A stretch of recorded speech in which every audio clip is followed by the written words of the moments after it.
What's up, guys?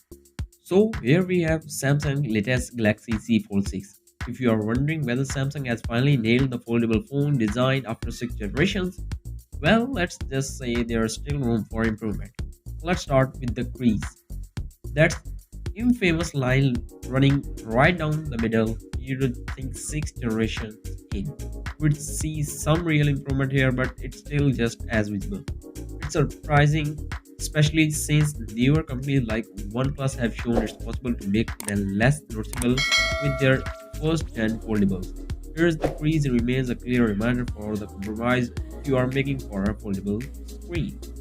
And that crease is largely due to the hinge mechanism pinching the display every time you close it, and it's not visible but something you will feel every time you scroll or swipe across the screen. Now let's talk about the cameras. If this was an $800 phone, the main camera would be pretty good.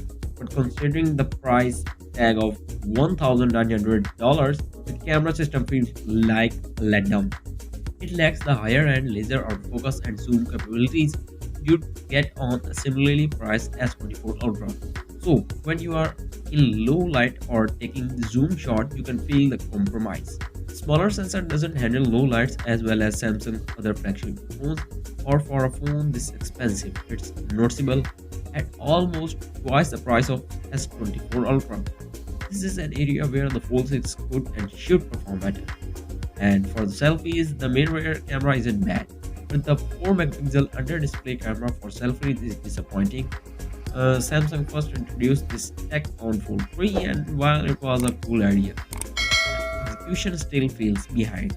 The resolution is so slow you can't even record in 8K or even 4K. It's like something from a PlayStation Portable. It just doesn't belong in a $2,000 phone. I get that it's optimized for video calls, but for a high-end foldable, we expect more than a subpar selfie camera. The front screen has improved, it's wider, sleeker, and feels a bit more useful compared to the earlier models. But here's the thing, it still feels slightly off.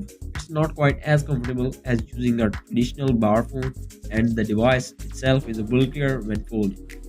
Thicker design is also creates a thermal challenge when it warms outside. The phone tends to heat up quickly and dimming the screen to compensate. I've seen app access restricted due to temperature warnings, which is a rare occurrence for premium phones. Another area Samsung hasn't quite nailed it is in battery life.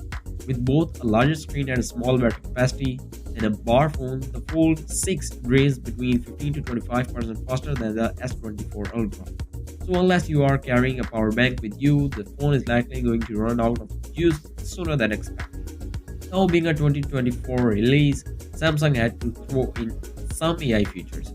Some of these are fun, like real-time translation or the new Smart Select tool, let you quickly grab text or images from the app. But for the most part, the features feel more gimmicky than the groundbreaking.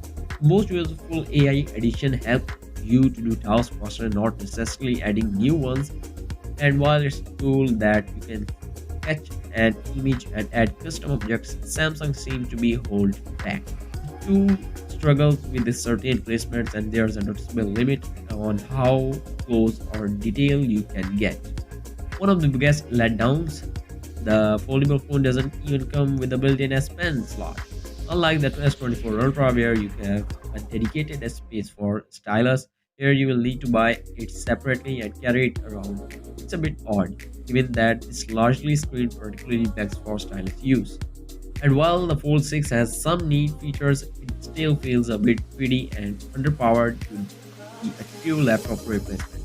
While software can only take you so far, so unless you are using it for multitasking or the go, it might feel limiting. So with all these compromises, you have to ask, is the Samsung Galaxy Fold 6 worth it? You are getting a unique design and large foldable display, but you are also sacrificing battery life, camera quality, and even basic usability in some cases. At nearly twice the price of S24 Ultra, the Galaxy Z Fold 6 is more a tech experiment than all-rounder flagship device.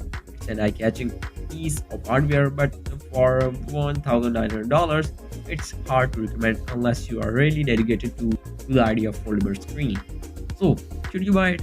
Only if the novelty of a foldable screen waits these compromises for you. Otherwise, you might just be better off sticking with a traditional phone. Thanks for watching and let me know in comments. Do you think foldables are worth it or just are overpriced? Remake. Please don't forget to like, subscribe for more insights. So, see you again in the next video. Till next time, see you guys later.